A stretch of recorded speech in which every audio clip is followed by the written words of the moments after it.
اول خود دوستا همین وقت 4 دقیقه کنین که 3 دقیقه کافی نیست. اگر یک لطف کنین برای دوستا که بحث از بحث آزاد برای همه دوستا همین چیزا 4 دقیقه بسازیم. جناب رئیس صاحب وکلای عزیز تاسو وګورئ اصلا زه په کمیسیون باندې انتقاد لرم او انتقادم پر دلایلو باندې په 1999 کال کې د مالی او بودیجې کمیسیون 4,000 انټې ته څنګه اجازه ورکوله؟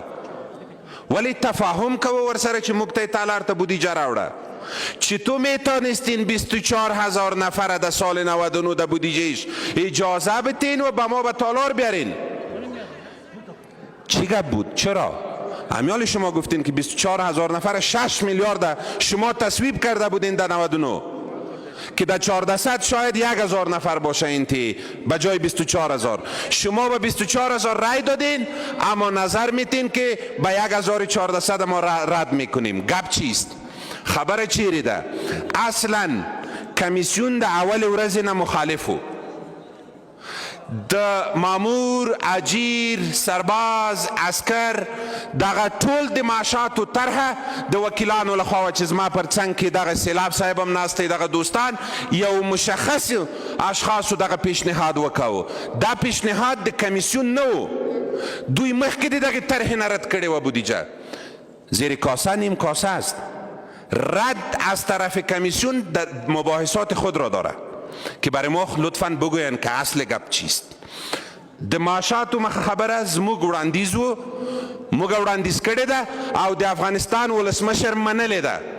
په دغه بودیجه کې به راځي درته معاش چې څومره حد اعظمي حکومت امکانات لري طرحه د معاشونو د لوړولو به راځي. زما وړاندیز وکیل صاحبانو ته دا دی که رښتیا هم تاسې دغه راکټونه چې په کونړ باندې نن راوریږي دغه راکټونه په پام کې نیسئ، دغه ترور چې په افغانستان کې کیږي، دغه مباحثات چې د یوې خوا سیاسیون کوي د بلې خوا طالب ډله کوي چې په افغانستان کې باید استعفا ورکړي، موقته اداره راشي، خلا د قدرت راشي، دا هم په افغانۍ باندې خپل تاثیر غورځوي او هم په عوایدو باندې په بودیجه کې تاثیر گذاره ده.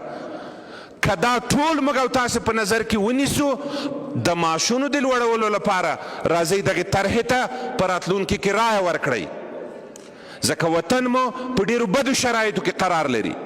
د شخصي خودغرضیو برنامو او پروګرامونه به تیریږو.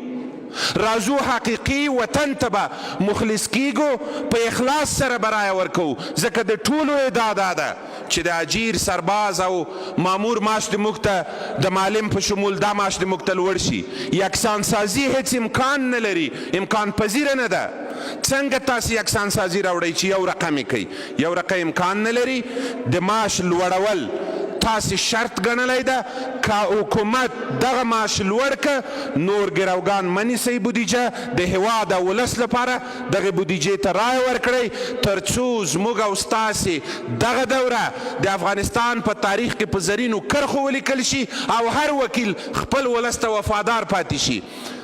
د شخصي خودغرضیو نه به راکته کیږو، زو به د ملت سازۍ او په هېواد کې د اقتدار او قوي مقتدر دولت د ساتلو لپاره. مننه.